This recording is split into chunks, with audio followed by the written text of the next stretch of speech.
સભાની ચૂંટણીને લઈને પ્રચાર શરૂ. ભાજપે પ્રચારના કર્યા શ્રી ગણેશ. ભાજપના ઉમેદવાર અને નેતાઓ પ્રચારમાં જોડાયા. કડી વિધાનસભામાં આવતા ગામોમાં જઈ કરવામાં આવી રહ્યો છે પ્રચાર. ગામે ગામે જઈ પ્રચાર કરવામાં આવી રહ્યો છે. ગામે ગામે બેઠકો કરી પ્રચાર કરાઈ રહ્યો છે. સ્થાનિક સ્વરાજની ચૂંટણીનો ધમધમાટ શરૂ. ભુજ મામલતદાર કચેરીએ ઉમેદવારોએ ફોર્મ ભર્યા. વડઝર ગામના સરપંચ ઉમેદવાર તરીકે કિશોરસિંહ સોઢાએ દાવેદારી નોંધાવી છે. કુલ 7 સભ્યોએ ઉમેદવારી ફોર્મ ભર્યા છે. વિવિધ તાલુકા મથકોએ ફોર્મ ભરવાનો સલસલો જારી. મોટી સંખ્યામાં લોકો મામલતદાર કચેરીએ ઉમટ્યા.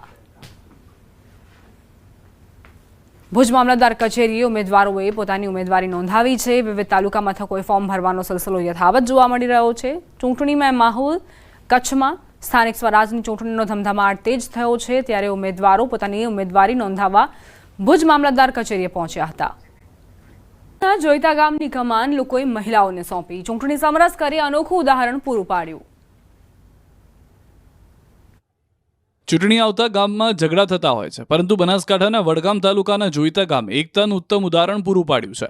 ગ્રામજનો એક થઈ ચૂંટણીને બદલે બહુમતીથી સમરસ કરી મહિલા સરપંચ, ઉપસરપંચ અને સભ્યોની વરણી કરી અનોખું ઉદાહરણ પૂરું પાડ્યું. પહેલા જોઈતા ગામ અંધારિયા ગ્રુપ ગ્રામ પંચાયતમાં આવતું હતું. હવે અલગ થતા સૌ પ્રથમવાર જોઈતા ગામે ગ્રામ પંચાયતની ચૂંટણી યોજવાની હતી.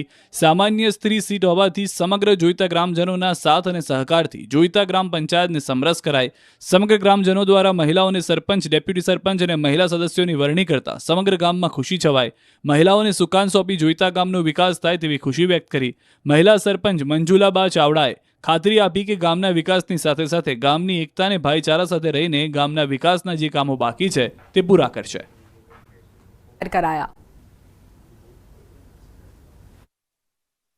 ઈવીએમ અને બેલેટ પેપરના સમયમાં બનાસકાંઠાના એક ગામમાં જૂની પરંપરાથી સરપંચની પસંદગી કરવામાં આવી. ચિઠ્ઠી ઉછાળીને સરપંચ બનાવ્યા હોય એવી આ વખતની ગ્રામ પંચાયતની ચૂંટણીમાં રાજ્યમાં પ્રથમ બનાવ સામે આવ્યો છે. સુઈગામ તાલુકાના સોનેત ગામમાં વડીલોએ કોઠાસૂઝથી ગામના જ 2 સક્ષમ ઉમેદવારના નામની ચિઠ્ઠી બનાવીને ચરૂડીમાંથી બાળકી પાસે ઉપડાવી હતી. જેમાં પ્રથમ ચિઠ્ઠીમાં સરપંચ અને બીજી ચિઠ્ઠીમાં ડેપ્યુટી સરપંચ જાહેર કરાયા બાદ અબેલ ગુલાલની ચોળો વચ્ચે ગામ લોકોએ શોભાયાત્રા યોજી રાજીપો વ્યક્ત કર્યો. સુઈગામ તાલુકાના સોનેત ગામના પુરા ધામમાં ચૂંટણી અનુલક્ષે ગ્રામજનો એકઠા થયા. ગામના વડીલો અને યુવાનો સાથે મળીને પંચાયત બિનહરીફ થાય એ દિશાએ પ્રયાસો થયા. પૂર્વ સરપંચ અને ડેલિગેટ ભૂપતસિંહ બાપુએ પોતાની કોઠાસૂઝથી 2 ઉમેદવારોના નામ જાહેર કર્યા. આ બંને ઉમેદવારો અગાઉથી ચૂંટણીમાં હાર્યા હતા. તેમ છતાં તેમનું માન જળવાઈ રહે એ માટે તેમને ફરી તક આપવામાં આવી. હાલની ચૂંટણી માટે તૈયાર ઉમેદવારો અને ગામના લોકો દ્વારા પ્રથમ ટેકો આપવામાં આવ્યો. ત્યારબાદ આખા ગામે ઉમળકાભેર આ નિર્ણયને વધાવ્યો. આ નિર્ણય બાદ આખા ગામે તાળીઓ પાડીને નવા સરપંચ અને ડેપ્યુટી સરપંચનું સ્વાગત કર્યું. બંને ઉમેદવારો ગામના વિકાસ માટે કામ કરશે. નાની મોટી સમસ્યાઓ ગામ સાથે રહીને ઉકેલશે. ઉપરાંત ગામ લોકોએ પણ તેમને સહકાર આપવાનો સંકલ્પ વ્યક્ત કર્યો હતો. કોંગ્રેસના ધારાસભ્ય કિરીટ પટેલે અનોખી અને મહત્વની જાહેરાત કરી છે. તેમણે ગ્રામ પંચાયતની ચૂંટણી દરમિયાન થતા ઝઘડાઓ અને વેરઝેર અટકાવવા સમરસ પંચાયતોનું અભિયાન હાથ ધર્યું. ધારાસભ્યએ સોશિયલ મીડિયા મારફતે જાહેરાત કરી કે તેમના વિસ્તારમાં જે ગ્રામ પંચાયત બિનહરીફ કે સમરસ થશે તેમને સરકારી ગ્રાન્ટ ઉપરાંત વધારાની 2.5 લાખની ગ્રાન્ટ આપવામાં આવશે. મારા મત વિસ્તારની અંદર જે પણ ગ્રામ પંચાયત બિનહરીફ થશે અથવા સમરસ થશે એ ગ્રામ પંચાયતને રાજ્ય સરકારની જે ગ્રાન્ટ વધારાની મળે છે એનાથી 2.5 લાખ રૂપિયાની ગ્રાન્ટ દરેક ગ્રામ પંચાયતને હું વધારાની પૂરી પાડીશ. એટલે જે પણ ગ્રામ પંચાયતની અંદર ચૂંટણીઓ છે એ તમામ લોકોને મારી વિનંતી છે કે ગામની અંદર શાંતિ, સલામતી અને એકતા જળવાય એના માટે સમરસ ચૂંટણીઓ કરવી જોઈએ. પંચાયતની ચૂંટણીના પડઘમ વાગી ચૂક્યા છે ત્યારે ગ્રામ્ય વિસ્તારમાં ચૂંટણીનો જંગ જામ્યો છે. ચૂંટણીમાં જીતવા માટે તમામ લોકો એડી ચોટીનું જોર લગાવતા હોય છે. ત્યારે પાટણ જિલ્લામાં ગ્રામ પંચાયતની ચૂંટણીમાં સમરસતાનું ઉત્તમ ઉદાહરણ સામે આવ્યું. અહીં મહિલા સશક્તિકરણ સાચા અર્થમાં નજરે પડ્યું. વાત છે ચારંડા ગામની કે જે પહેલા બોરુડા જૂથ ગ્રામ પંચાયતમાં સામેલ હતું અને આ વર્ષે તેનું વિભાજન થતાં ચારંડા ગ્રામ પંચાયત અલગ પડી હતી અને આ વર્ષે પ્રથમ વખત જ ચૂંટણી થવા જઈ રહી છે. પરંતુ આ ગામના તમામ લોકોએ ભેગા મળી સહમતિથી ગ્રામ પંચાયત સમરસ કરી.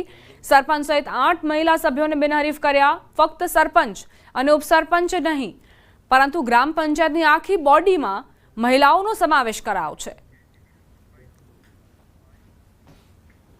અમારા ગામની ચૂંટણી થવાની હતી પણ મને રાખ્યા તે મને બિનહરી કર્યા તે ખૂબ ગામનો આભાર અને એમાંથી બનશે અમને કામ સુધારીને કામ કરજો. બસ અમને હોદો ગામ બહુ સરસ આપ્યો છે. અમને ઉપસરપંચ તે રાખ્યા અને અમે ગામનું સારું કામ કરશું, બધી મહિલાઓ થઈ અને અમને બહુ સારું એમ કે હોદો આપ્યો અને અમે સૌને સાથ રહીશું. આ નિર્ણયને લઈ ગામના પુરુષોએ પણ આનંદ વ્યક્ત કર્યો. નારી શક્તિ થકી ગામની વિકાસની દોર આગળ વધે તેવી અપેક્ષાઓ સાથે ગામનું સુકાન મહિલાઓને સોંપવામાં આવ્યું છે. પાટણ જિલ્લા સહિત સાંતલપુર પ્રથમ એવો તાલુકો હશે જ્યાં ગ્રામ પંચાયતમાં તમામ મહિલા સભ્યો ગામના વિકાસનું રથ આગળ વધારશે.